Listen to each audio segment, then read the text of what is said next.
Good evening all of you. कैसे हैं आप सभी? वेलकम करती हूँ माधुरी आप सभी का एमडीलो क्लासेस में।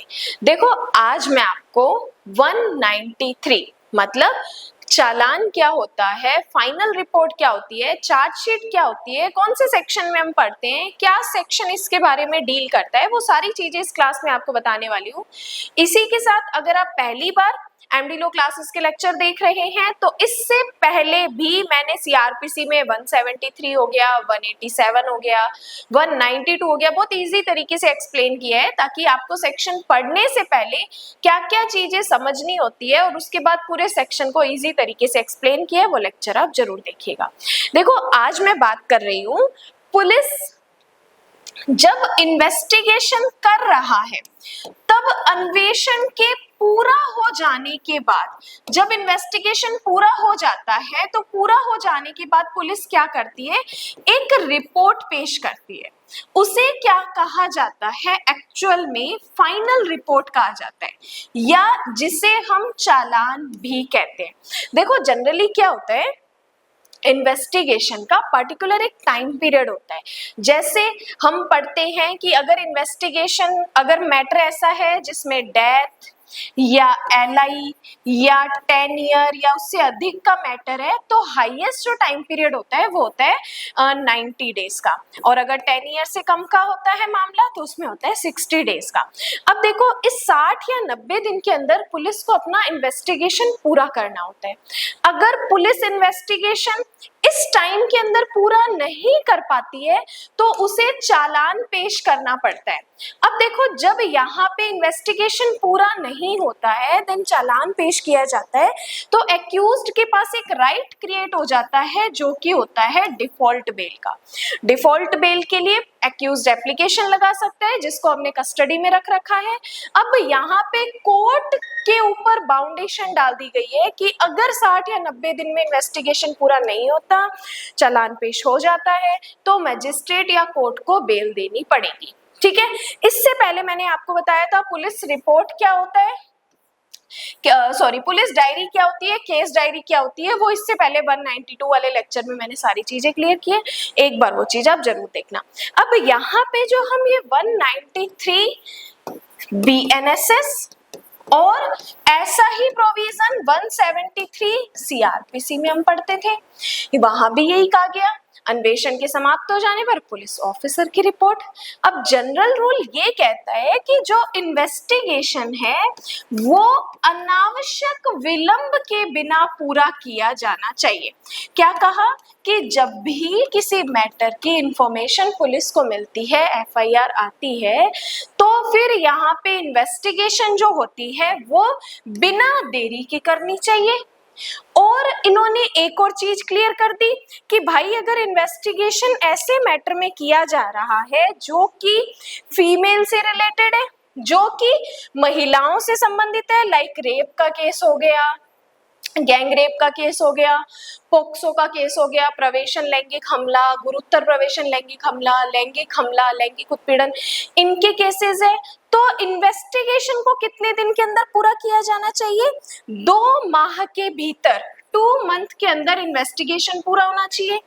ये 2 मंथ कब से काउंट होंगे? तो जब पुलिस को इंफॉर्मेशन मिलती है उस दिन से अगले 2 महीने के अंदर ये चीजें, इन्वेस्टिगेशन यहाँ पे पूरा होना चाहिए। फिर बात आती है कि जब इन्वेस्टिगेशन समाप्त हो गया तो पुलिस अपनी एक रिपोर्ट तैयार करता है। अब उस रिपोर्ट के अंदर क्या क्या कंटेंट्स होने चाहिए, क्या क्या विशिष्टियां होनी चाहिए, तो यहाँ पे सिंपल सी चीज है, अगर आप एक पुलिस ऑफिसर हो, पर्टिकुलर आप किसी मैटर में इन्वेस्टिगेशन कर रहे हो, तो फिर उस रिपोर्ट में आप क्या लिखोगे?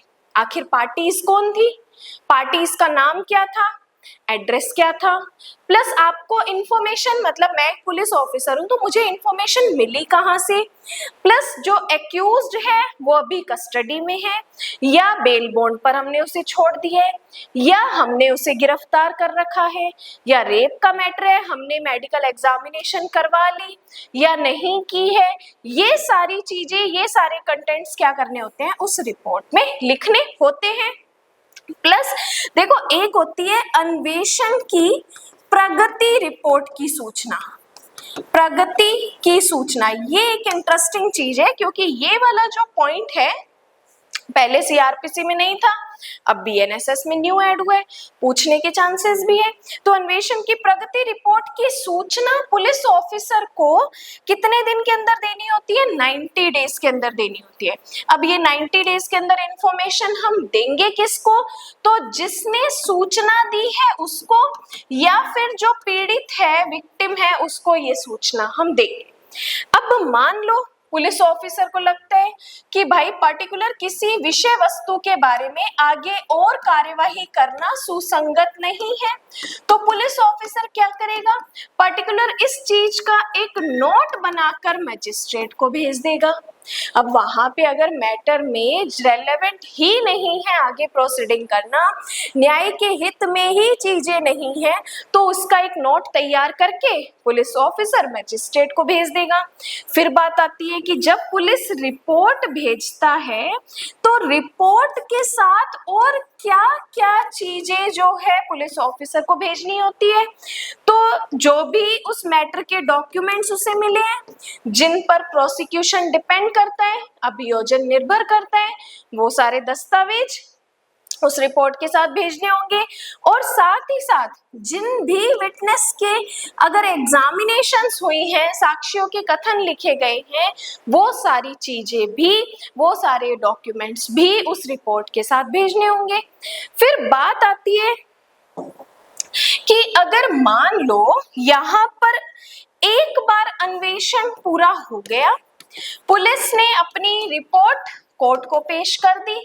अब रिपोर्ट पेश करने के बाद अगर हमें कुछ नए मौखिक या दस्तावेजी साक्ष्य मिलते हैं तो क्या होगा?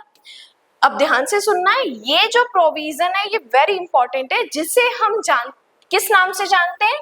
सप्लीमेंटल चार्जशीट के नाम से, सप्लीमेंटल चार्जशीट के नाम से। अब देखो, जब पुलिस ने एक बार अपनी फाइनल रिपोर्ट पेश कर दी, उसके बाद पुलिस को कोई ओरल या डॉक्यूमेंट्री एविडेंस मिलते हैं, तो यहाँ पर उन नए एविडेंस को भी पुलिस ऑफिसर कोर्ट के सामने पेश करेगा और उसे हम क्या नाम दे देंगे? सप्लीमेंटल चार्जशीट नाम दे देंगे। अब अन्वेषण पूरा हो गया, ट्रायल स्टार्ट हो गया। अब ट्रायल के दौरान ऐसी कोई चीज पुलिस पेश करता है, तो ट्रायल के दौरान जब ऐसी चीजें पेश की जाती है तो उस मैटर के लिए भी जो 90 डेज में है वो सारी चीजें या इन्वेस्टिगेशन पूरा करना होगा। ये 90 डेज भी वेरी इंपॉर्टेंट है। अब यहाँ पे ये जो सप्लीमेंटल चार्जशीट वाला पॉइंट है, ये जो है वेरी इंपॉर्टेंट है, इंटरव्यू पॉइंट ऑफ व्यू से भी याद रखना है। प्लस अगर आप पुलिस ऑफिसर हो या उसकी प्रिपरेशन कर रहे हो तो इसके लिए भी आपसे इंटरव्यू में चीजें पूछी जा सकती है। अब देखो, यहाँ पर जितनी भी चीजें मैंने आपको बताई है ये सारे प्रोविजन 193 के। और तो और अब देखो, जब पुलिस रिपोर्ट पेश कर रहे हैं तो उस रिपोर्ट की कितनी कॉपीज कोर्ट में पेश करनी है, इसके लिए भी मजिस्ट्रेट पुलिस ऑफिसर को डायरेक्शन दे सकते हैं कि इतनी रिपोर्ट की कॉपीज आपको पुलिस कोर्ट में पेश करनी है। तो अब ये सारी चीजें जो है ये 193 के बारे में बताती है कि जब इन्वेस्टिगेशन समाप्त हो जाता है उसके बाद जो रिपोर्ट पेश की जाती है, उस रिपोर्ट में क्या क्या चीजें लिखी होती है, उस रिपोर्ट में जब रिपोर्ट पेश करते हैं तो क्या क्या डॉक्यूमेंट्स कोर्ट को पेश करने होते हैं, इन्वेस्टिगेशन चल रहा है तो प्रगति की सूचना, कहाँ मैटर पहुंचा है इसकी सूचना 90 डेज के अंदर विक्टिम को, सूचना देने वाले को दी जाती है। सप्लीमेंटल चार्जशीट भी पेश की जा सकती है। सप्लीमेंटल चार्जशीट पेश करते हैं तो कितने दिन के अंदर इन्वेस्टिगेशन पूरा करना होता है? देन 90 डेज के अंदर इन्वेस्टिगेशन पूरा करना होता है। तो ये जो चीजें हैं ये 193 में काम आती है।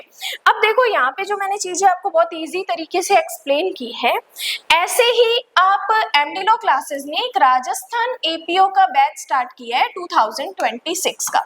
इस 2026 में अगर आप इस बैच को बाय करना चाहते हो और जो अर्ली बर्ड ऑफर है जिसमें 5 स्टूडेंट्स को 10,000 रुपीज का डिस्काउंट दिया गया है। इस 10,000 रुपीज को आप राजस्थान एपीओ 2026 कूपन लगाकर और इस 10,000 रुपीज के बेनिफिट को रिडीम कर सकते हो। और तो और ये राजस्थान एपीओ के बैच में आपको प्रीलिम्स पॉइंट ऑफ व्यू से, मेंस पॉइंट ऑफ व्यू से live plus recorded class with notes with test सारी चीजें आपको मिलेगी। इसी के साथ अगर आप अपनी एमडीलो क्लासेस के यूट्यूब मेंबरशिप पे जुड़ना चाहते हैं तो एक वेरी इंपॉर्टेंट 59 की मेंबरशिप है, जिसमें अगर आपको सीपीसी से डर लगता है कि सीपीसी कैसे पढ़नी है, क्या पढ़ना होता है, तो आप इस 59 में सीपीसी को बाय कर सकते हो। सिर्फ और सिर्फ 59 में भारतीय साक्ष्य अधिनियम की क्लासेस बाय कर सकते हो। और तो और बीएनएस के MCQs, mains answer writing lecture सिर्फ और सिर्फ 59 में आपको मिल जाएंगे। और इसी के साथ 399 की मेंबरशिप में आप पूरा बीएनएस पढ़ सकते हैं, पूरा पॉक्सो पढ़ सकते हैं, डीवी पढ़ सकते हैं, प्रोबेशन एक्ट पढ़ सकते हैं। तो ये सिर्फ और सिर्फ 59 की पर मंथ की मेंबरशिप है, इनको बाय करके आप क्लासेस ले सकते हो। और अगर पूरा कोर्स बाय करना है, अर्ली बर्ड ऑफर का बेनिफिट लेना है, तो फटाफट आप एमडीलो क्लासेस के ऐप को डाउनलोड कीजिए और इस कूपन को रिडीम कीजिए। बाकी आज के लिए धन्यवाद एंड जय हिंद।